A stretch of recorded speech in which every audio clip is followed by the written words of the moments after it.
Horrific event. This is a train collision between a commuter train and a freight train just northwest of Los Angeles near Chatsworth. Listen to Mr. Thompson's report on the world crisis, Well, November there is 22nd. more drama on the financial front today. The Fed's considering a new way to pump up what is a very faltering economy, with the government potentially taking ownership stakes in U.S. banks, even some healthy ones. Cities this morning, we're covering the latest details coming into us about this bridge collapse, and in fact, we have actually with that kind of a prediction, did you hear that? An inflationary depression is coming down the road. Yes, pirates. Pirates seized a ship last week. Listen to Mr. Thompson's report on the world crisis, November 22nd.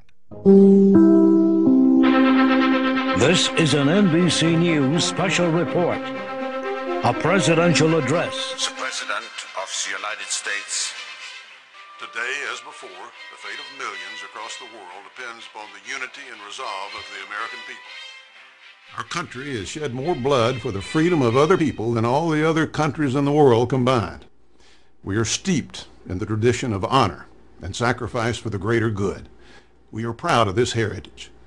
I believe that Americans are once again ready to achieve this greater good. This greater good. Ladies and gentlemen, Mr. Thompson will not speak to you tonight. His time is up. I have taken it over. You were to hear a report on the world crisis. That is what you are going to hear.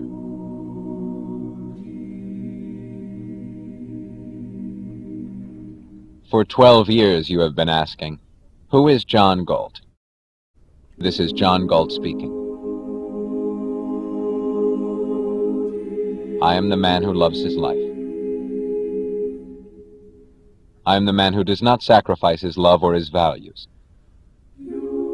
I am the man who has deprived you of victims and thus has destroyed your world.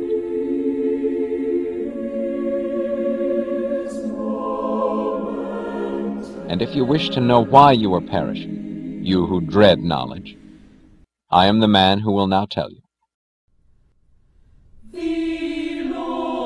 You have heard it said that this is an age of moral crisis. You have said it yourself, half in fear, half in hope that the words had no meaning. You have cried that man's sins are destroying the world, and you have cursed human nature for its unwillingness to practice the virtues you demand. Since virtue to you consists of sacrifice, you have demanded more sacrifices at every successive disaster. In the name of a return to morality, you have sacrificed all those evils which you held as the cause of your plight. You have sacrificed reason to faith. You have sacrificed wealth to need. You have sacrificed self-esteem to self-denial. You have sacrificed happiness to duty. You have destroyed all that which you held to be evil and achieved all that which you held to be good. Why then do you shrink in horror from the sight of the world around you? That world is not the product of your sins. It is the product and the image of your virtues. It is your moral ideal brought into reality in its full and final perfection. You have fought for it. You have dreamed of it. You have wished it. And I am the man who has granted you your wish. Your ideal had an implacable enemy, which your code of morality was designed to destroy. I have withdrawn that enemy. I have taken it out of your way and out of your reach. I have removed the source of all those evils you were sacrificing one by one. I have ended your battle. I have stopped your motor. I have deprived your world of man's mind.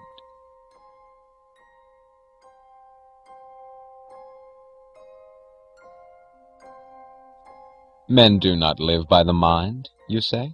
I have withdrawn those who do. The mind is impotent, you say.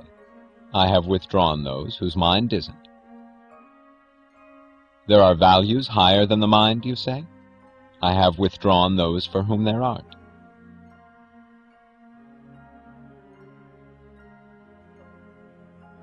While you were dragging to your sacrificial altars the men of justice, of independence, of reason, of wealth, of self-esteem, I beat you to it. I reached them first. I told them the nature of the game you were playing and the nature of that moral code of yours, which they had been too innocently generous to grasp. I showed them the way to live by another morality, mine. It is mine that they chose to follow. I lift my lamp beside the golden door. All the men who have vanished, the men you hated, yet dreaded to lose, it is I who have taken them away from you. Do not attempt to find us. We do not choose to be found. Do not cry that you need us. We do not consider need a claim. Do not beg us to return. We are on strike. We, the men of the mind. Our strike consists not of making demands, but of granting them. We are evil, according to your morality. We have chosen not to harm you any longer. We are useless, according to your economics. We have chosen not to exploit you any longer. We are dangerous and to be shackled, according to your politics. We have chosen not to endanger you, nor to wear the shackles any longer. We have no demands to present to you. You have nothing to offer us. We do not need you. Are you now crying, no, this was not what you wanted? A mindless world of ruins was not your goal? You did not want us to leave you? You moral cannibals. Through centuries of scourges and disasters, brought about by your code of morality, you have cried that your code had been broken, that the scourges were punishment for breaking, that men were too weak and too selfish to spill all the blood it required. You damned man. You damned existence. You damned this earth, but never dared to question your code. You went on crying that your code was noble, but human nature was not good enough to practice it. And no one rose to ask the question, good? By what standard? I am the man who has asked that question.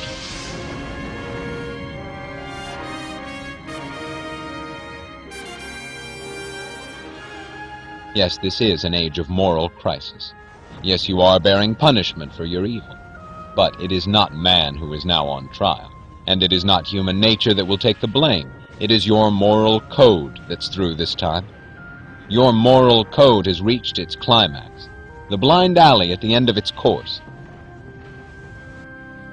And if you wish to go on living, what you now need is not to return to morality, but to discover it.